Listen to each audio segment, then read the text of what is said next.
Okay then, here we go again. I am starting to realize that I need to find things to talk about in these videos.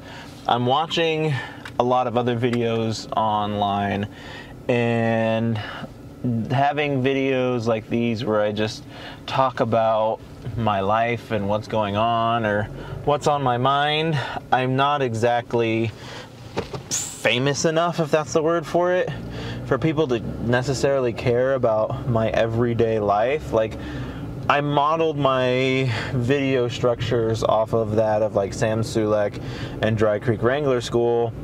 I haven't watched a Sam Sulek video in a while, but like he still has like the essential idea of being a fitness channel, even though he'll just kind of sit down and just talk about kind of whatever, and it feels like a conversation with a friend. And that's the kind of mood that I want to capture with my own channel. But like just driving around and talking about whatever is on my mind, my alarm's going off, isn't exactly the right way to do that either. And so I've been trying a lot harder every morning to watch a video to kind of spark an idea or a concept for me to talk about.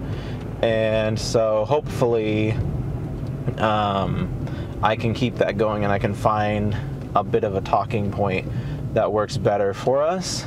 So the kind of repeating theme for me is writing, because I write novels and I hope to be like a full-time like author at some point in time. I'm already a published author, but I want to be able to do that for a living at some point in time.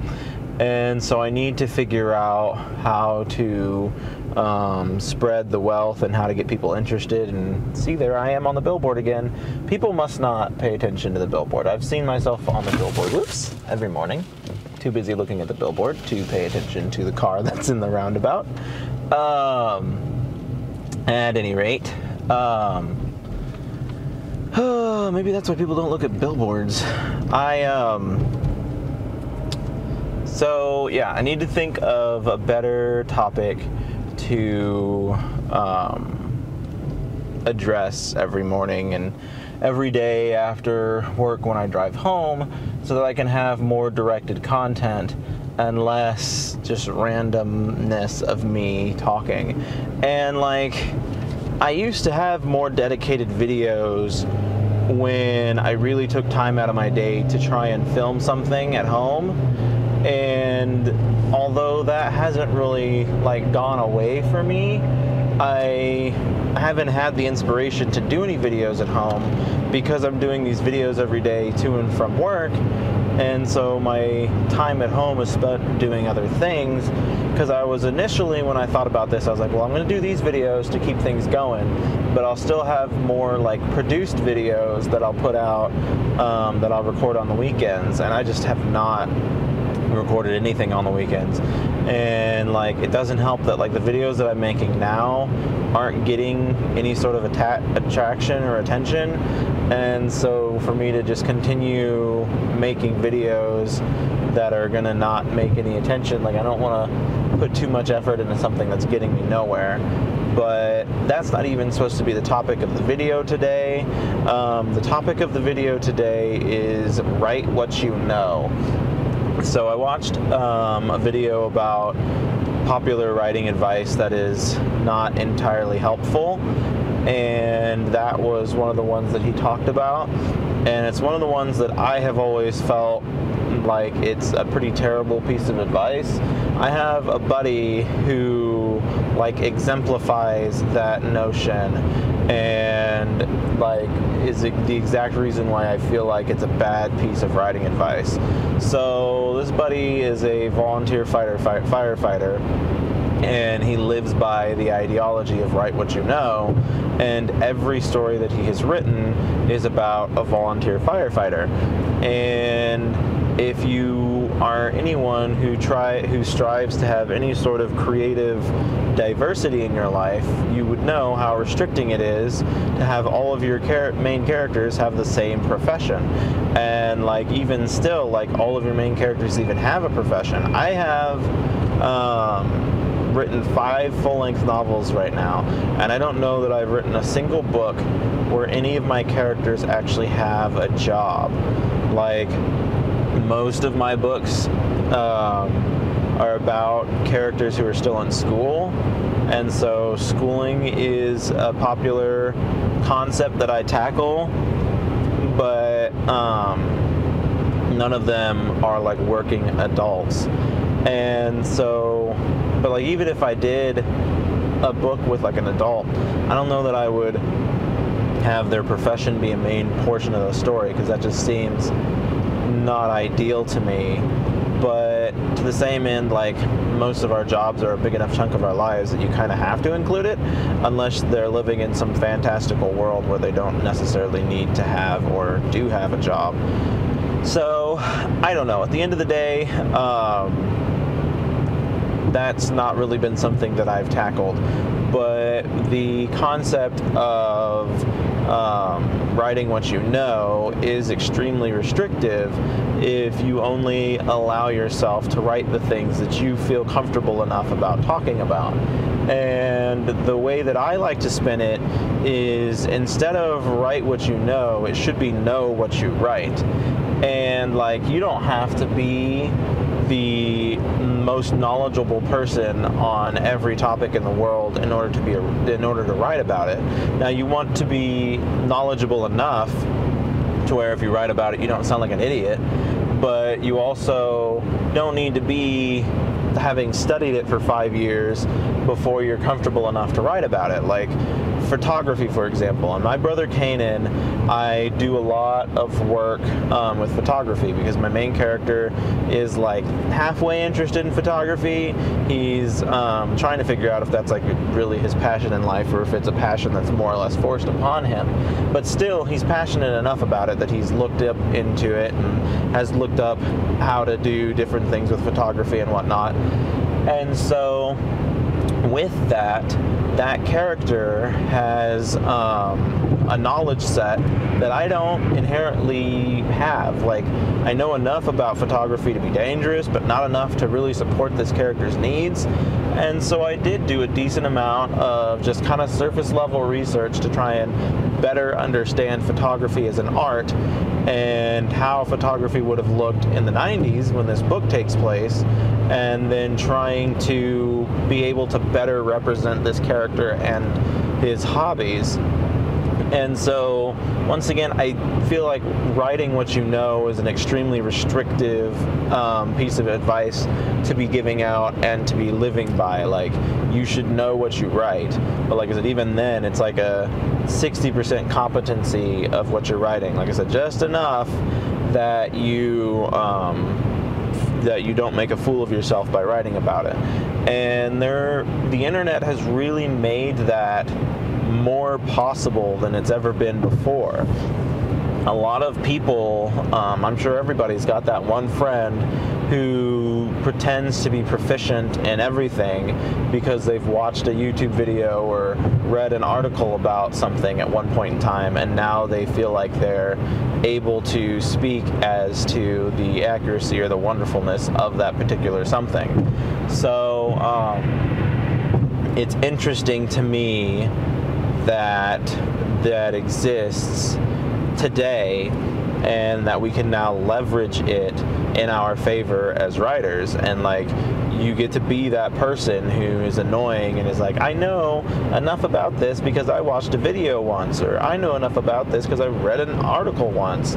And like, you get to be that annoying person. But it is just essential to not put yourself in so much of a box that you can only write about the experiences that you've experienced firsthand. because the other thing that eliminates is your ability to write diversity. Like if you are somebody, you could only write about what race it is that you represent. And so like I am fortunate that I'm of a mixed race, so I can technically write about two of them, but that's a very small sample sizing of the larger spectrum of diverse people that live in this world. And how boring would it be if I could only write what I knew, therefore I only wrote characters who shared the same race as me? Like, that goes against the very ideology and the very concepts of the diverse world of fiction that we are hoping to create in this modern age. And so you really have to tread lightly with that sort of advice. Now, obviously, if you're writing a book that focuses on the trials and tribulations of being an Asian American person in the 1980s, it's going to be hard to do that if you weren't an Asian American person living in America in the 1980s. So there's a time and a place for everything. You got to know when to draw that line. But I have Japanese characters in My Brother Kanan, and I am not Japanese. I've never been to Japan, but I made sure to study the culture enough to be able to do it justice and have a respectful representation of those characters in my novel. And that is, once again, not know what you write, or not write what you know, but know what you write. And so, like, if you are going to set off to make a story, make that story, and just make sure you know what you're doing enough to not be made a fool of. And the video that I watched tackled a lot of other popular writing advice that people will give, and I'm not going to get into all of the writing advice that person tackled. I don't want to just mimic the topic of the video that I watched this morning and mirror that and just say, well, they said this and I agree, or they said this and I disagree. Like, that's not why I'm here. I want to add some more of my own value to the internet content base than what's already out there, because there's already so much out there, and you have to find a way to be unique about it. And to not just be like, oh, well, I am going to just regurgitate what everybody else is saying and hope that people gravitate to it and appreciate it. And that's kind of a foolish way to think, that if you're saying what everybody else is saying, why is it that the rest of the world should more appreciate hearing it coming from you than coming from someone else? And so hopefully I can spread and find my way on the internet to be a unique individual who provides value to the people in which find me. I have to be found first, because that's a whole nother issue, is I just have not had any sort of exposure on this platform at all, and it's hard to continue to create content for an audience that does not exist. And so hopefully, like I said, at some point in time I can start seeing some traction, and I can start getting somewhere with this content platform where people are tuning in and they're finding value in what I create. And so hopefully, by having a more defined topic each time I set out to make a video, I can help to make it more valuable, what I'm saying. Like, I still like the videos where I just kind of say whatever's on my mind, because honestly, sometimes I feel like those are really good conversations to have as well. But until people really get to know who I am, or get to care about who I am, it's hard to convince them to want to watch a video about me driving to work, ranting about whatever's on my mind at that point in time, which is something I understand and I respect. Like, would I just watch a video of some random person in their car every morning driving to and from work talking about stuff? And the answer to that is probably not, unless it was someone that I just found interesting and fascinating in some way, shape, or form. And so the key ingredient is for me to either shift the content base and make it more about something, or to find a way to make people find me fascinating so that they're more enticed to watch the content base. Those are my options that are available in this regards, and I don't know that any one is better than the other, but it's just a matter of figuring out which one I can pull off better. And so we'll see how things go, and if I stick to it. Like, this person makes video essays, and I do like the idea of making a video essay. I might try and record like a handful of them and then put them out like on a regular day. Like, I'm still going to record videos every day and put videos out every day, but maybe Wednesdays are my video essay day, or whatever the cadence tends to fall into.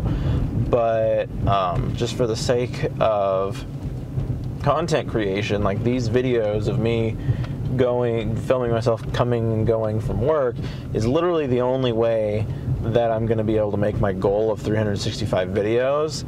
And like, I just look at how much struggle I've had here recently with relatively simple things. Like, all I really need to do is sit down and upload the videos to stay on track with where I am, and I cannot do that.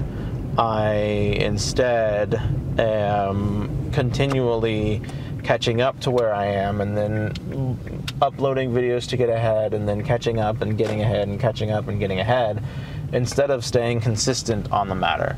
And I think the biggest problem or deterrent, or whatever you want to call it, is just like the lack of engagement, if you will. Like, I'm not motivated to do anything more or extra with this, because it's not getting anything more or extra for me, and that has been the challenge so far. So I hope it was a good morning. I stayed kind of on topic, but I feel like I would mostly still did the same thing that I always do. It's Friday, so that's a good thing. You'll have a good time.